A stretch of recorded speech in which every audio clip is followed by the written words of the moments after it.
Welcome to the lecture 4. So in this lecture we will talk about the band model of semiconductors.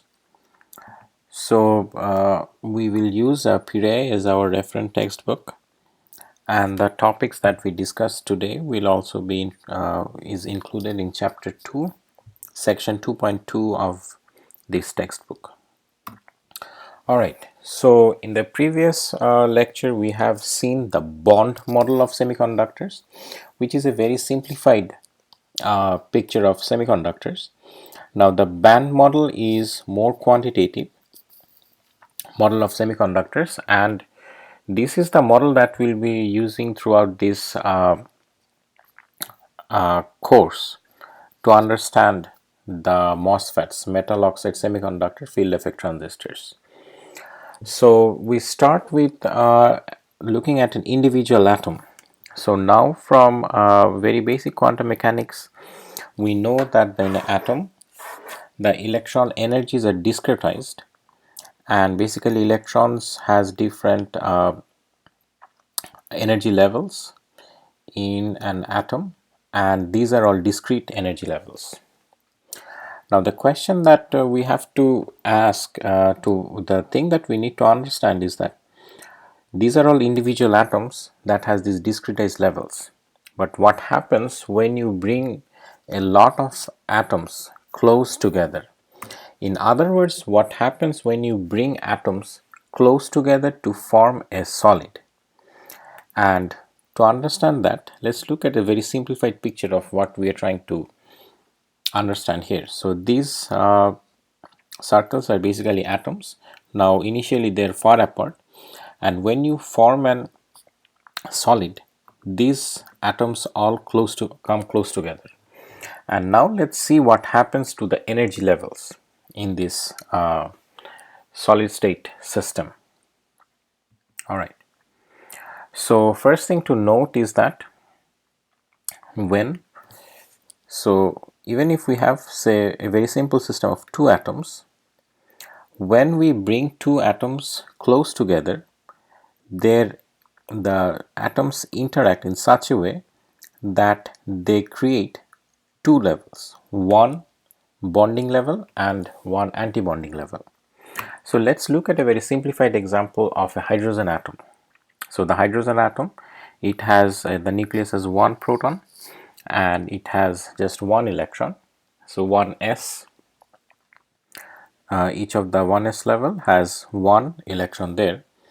Now when two hydrogen atoms comes close together, it creates an anti-bonding level here and a bonding level, and the anti-bonding level has a higher energy than the bonding level, and as a result what happens is that when they form this covalent bond, both of the electrons in this covalent bond populates only the bonding level, and the anti-bonding level is empty, and so basically the electrons in the covalent bond stays in this bonding level. All right. So now let's look at silicon. Now again, silicon has total 4 electrons is our outermost shell, 2s2, 2p2. Now the 3s2, 3p2. Now this 3s level has two available states and it has 2 electrons, so both of its 2 available states are filled. On the other hand, in the 3p level, it has 3px orbital, 3py and 3pz, and each of this orbital has 2 available states, but it has just 2 electrons, so it will one of the electrons will be here in 3px and another one will be 3py, or otherwise 3py, 3pz, or 3pz, 3px. So essentially there are 6 available states and 2 will be filled. Now let's consider n number of silicon atoms which are far apart. So there are, in 3p states there will be total of 6n available states, and in 3s state there will be a total of 2n available states. So in total there will be 8n available states, and the total number of electron is 4n because each of the silicon atom has 4 electrons. Alright, so again what we want to understand is what happens when you bring all these silicon, n number of silicon atoms close together to form a solid. Okay, so this is what actually happens. So this is again a figure from Pire. So s orbital here, so you have total of 2n number of available states, and here you have 6n number of available states, and you have total 8n number of states, and you have to fill it up with 4n number of electrons.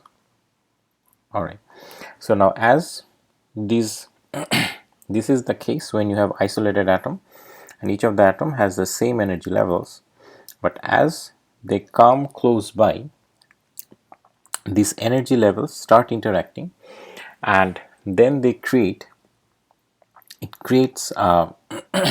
bands of states as they come close together, just like bonding and anti-bonding levels in a simple hydrogen molecule.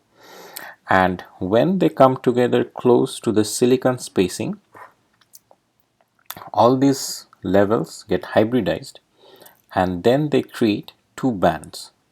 Now here in this band there are 4n number of states, and in this band there are 4n number of available states, and there are 4n number of electrons. So what will happen is that this 4n number of electrons will populate these energy levels here, and this 4n number of states will be completely empty, and this levels is this band of states is called the valence band, and these states are called conduction band. So we'll try to understand why this is called valence and why this is called conduction band. Alright, so in other words, what you can say is that when all these silicon atoms come close together to form a solid, there are two bands that are created, that are, this is the valence band which is completely filled, and this is the conduction band. Conduction band that is completely empty. Well, when we say it's completely empty or completely filled, we mean that it's at absolute zero temperature. Now